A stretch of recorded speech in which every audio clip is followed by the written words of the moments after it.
इससे भक्ति बहुत घनीभूत होती है। केरल देश में एक परम मेधावी सुधार्मिक नाम के राजा राज्य करते थे।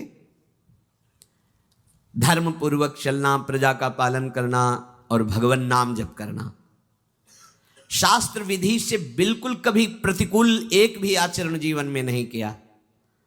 तो उनके यहां महाभागवत चंद्रहास जी का प्रादुर्भाव होता है।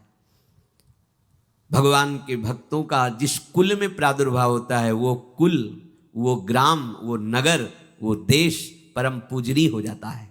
ये महाभाग्यशाली मूल नक्षत्र में प्रकट हुए। लौकिक में अमंगल माना जाता है और भाव में देखो तो मूल कौन है? नक्षत्र भगवान। ऊर्ध्वमूल मधा शाखा मुसत्थम प्राहुरव्ययम। सबके मूल कौन है? श्री भगवान। किस नक्षत्र में पैदा हुए? मूल में, भगवत स्वरूप। और लोक में माना जाता है कि मूलन में पैदा हुआ है लड़का, अमंगल है, कुछ नष्ट ही होगा, संसार बड़ा विचित्र है। जैसे बालक रोता है ऐसे उनकी आवाज में निकला कृष्ण कृष्ण।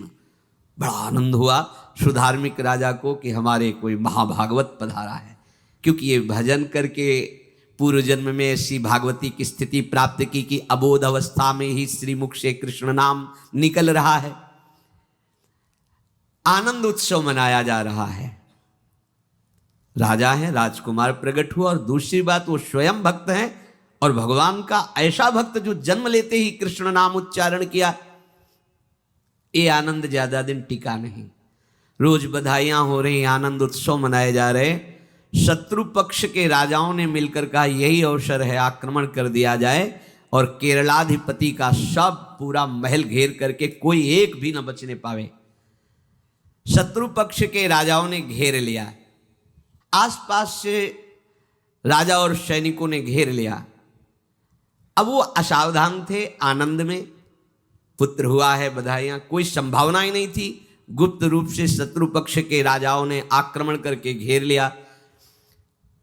अब राजाओं की कई सेनाएं और इनकी असावधानी पूर्वक आनंदमयी वृत्ति में कोई पहले से पता हो तो तैयारी करते, तत्काल आक्रमण को रोकने का प्रयास किया पर असफल रहे।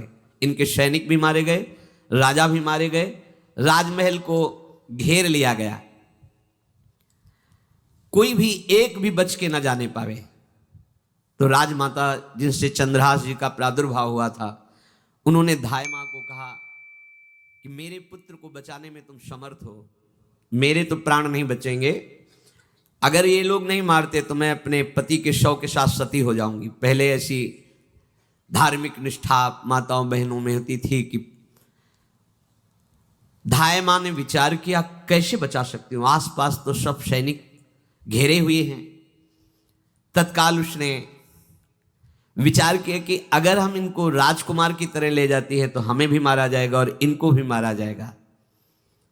देखो कितनी विपत्ति जन्म लेते हैं। कोई प्रश्न कर सकता है कि महाभागवत जिनके घर में प्रकट हो तो वहां धन वैभव सुख संपत्ति बढ़नी चाहिए, यहां तो जन्म से ही जैसे वहां माता पधार गई, ये क्या है? तो श्री भगवान स्वयं कह रहे हैं यस्य तुष्टो रहम पार्थ वित्तम तस्य हराम्यहम करोमि बंधु विच्छेदम सच कष्टेन जीवति। हे अर्जुन, मैं जिस पर बहुत प्रसन्न होता हूं, आप अपने ऊपर भगवान को बहुत प्रसन्न करना चाहते हैं, बहुत प्रसन्न करने में ये है, देख लो। कह रहे हैं जिस पर मैं बहुत प्रसन्न होता हूं सबसे पहले उसका ऐश्वर्य नष्ट करता हूं। फिर क्या करता हूं?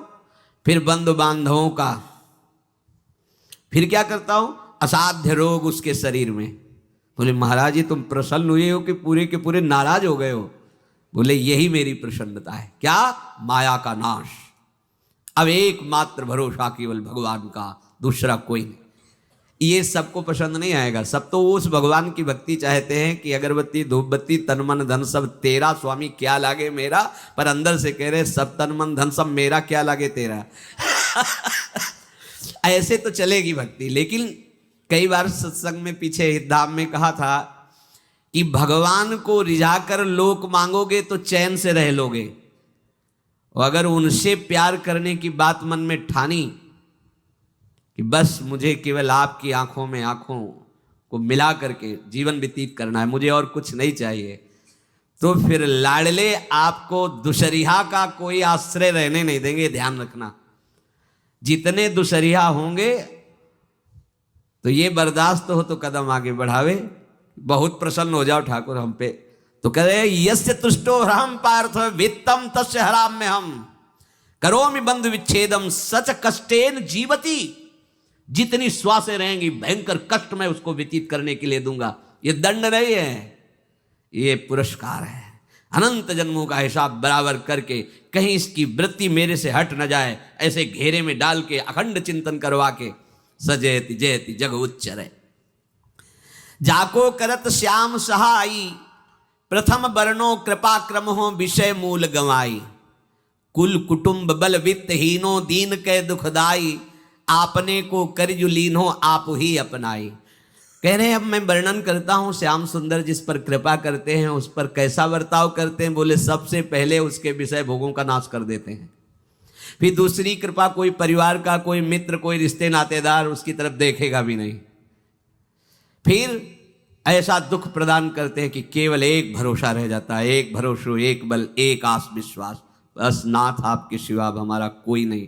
बस वहीं से जो चमत्कार प्रकट होता है, त्रिभुवन में कोई उसकी समानता नहीं कर सकता जिस पर ठाकुर की कृपा है।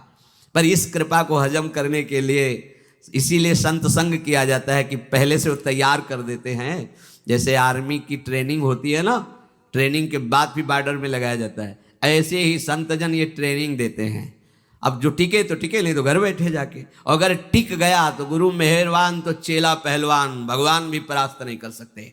उसमें ऐसी सामर्थ्य आ जाती है कि हर प्रभु के द्वारा दिए गए विधान को हंस करके स्वीकार कर लेता है। और ऐसा नहीं कि उसको कष्ट होता है। ये लोक भाषा में भगवान कह रहे हैं सच कष्टेन जीविता। नहीं तो जिस चिदानंद में वो सुख भोगता है वो ब्रह्मा को भी नहीं प्राप्त है जो भक्त को प्राप्त होता है। भक्त का वैभव दिव्य होता है, चिदानंद में होता है। ये तो पापियों के पास भी वैभव है, रुपया पैसा कुटुंब परिवार। भगवान के दास के पास जो वैभव होता है वो अचिंत्य है, तुम चिंतन भी नहीं कर सकते, ऐसा वैभव होता है। धाय माने सेविका का रूप तत्काल लिया, जैसे पोछा झाड़ू लगाने वाले, और कुछ दोने पत्तल डाले, उनके नीचे चंद्रहास जी को डाला।